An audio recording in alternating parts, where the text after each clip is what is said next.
What's up, you guys? Ross Sapp, managing editor, FightfulMMA.com. George St-Pierre has officially retired.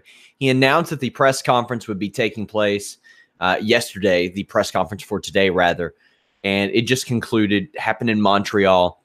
Of course, we're going to cover this extensively on next week's Fightful MMA podcast with Showdown Joe Ferraro, who has worked alongside George St-Pierre for a large portion of both of their careers. But we're going to recap this press conference, kind of give some memories of George St-Pierre.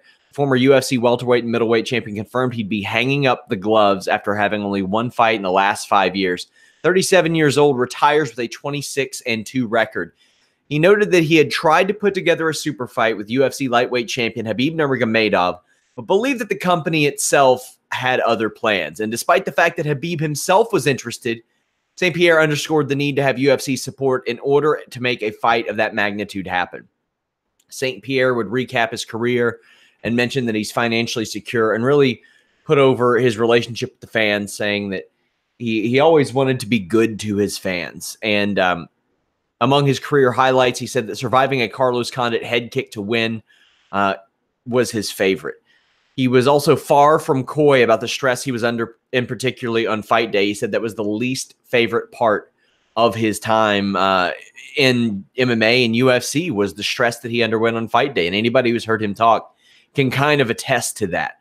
He said that he will continue to train as soon as tomorrow, twice a day. But the retirement effort was an effort to alleviate a lot of that stress that he felt. And he didn't want anybody else to call him out because he's done fighting. The GSP retires with, I think, 12 straight wins. I'd have to check, but 10 victories over people who would hold UFC championships, which is just unbelievable. So I'll talk a little bit about my experiences. I became an MMA fan really in about 2003, 2004. My cousin showed me a Pride FC highlight reel, and I saw these guys doing these big slams and all these amazing things. And shortly after that, well, I'd say a couple of years later, I started to watch the UFC more consistently, really early 2007 when Rampage Jackson shows up. So, I hear about this GSP guy, and he immediately gets knocked out by Matt Serra. Don't think a lot of it.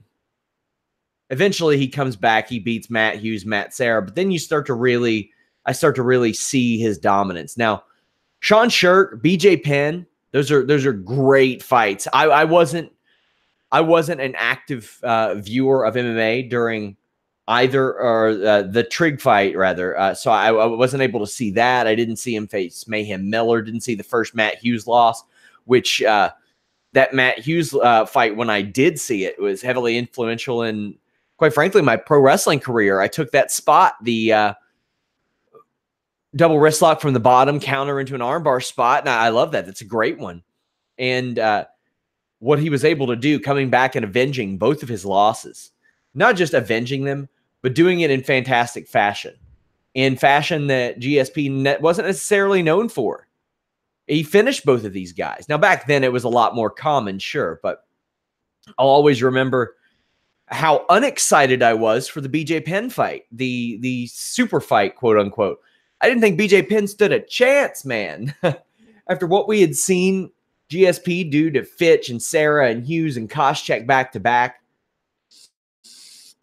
I didn't think he stood a chance. But I mean, then again, Matt Serra found a way to win, so I guess anything was possible. But I remember back then I didn't give BJ Penn a chance in the world, and it's kind of something that the GSP super fight that we saw was that one. We didn't get to see Khabib Nurmagomedov. We didn't get to see an Anderson Silva. And that's quite frankly because GSP has always suspected Anderson Silva of being on some stuff. Again, we'll talk to Showdown Joe about that. He's got a lot more insight. But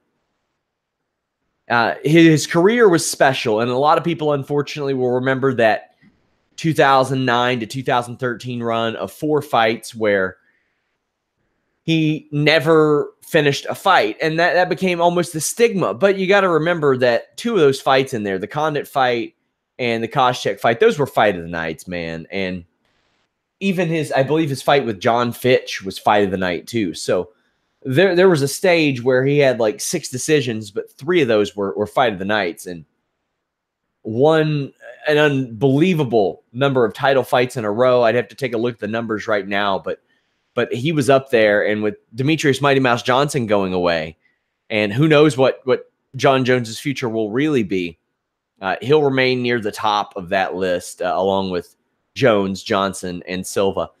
Personally, I consider GSP among the greatest fighters I've ever seen.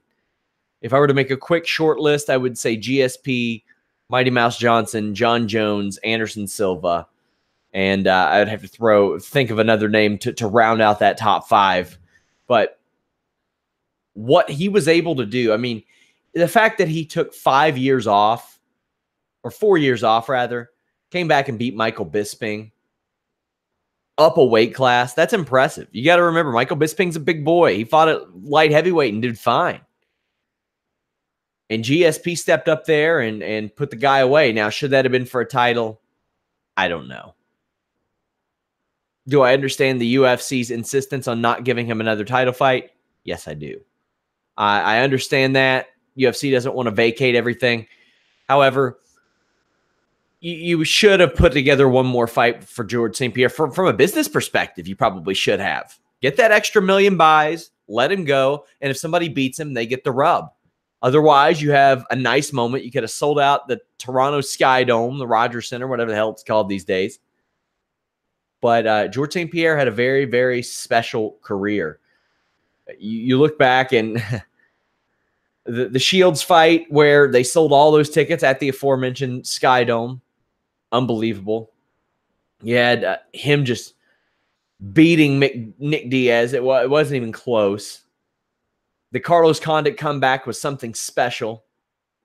This was a guy who really did it all. And then some. He came back. He came back 4 years later and won a title, despite the questionable terms it was under. And also worth mentioning, he debuted in the UFC after 5 fights.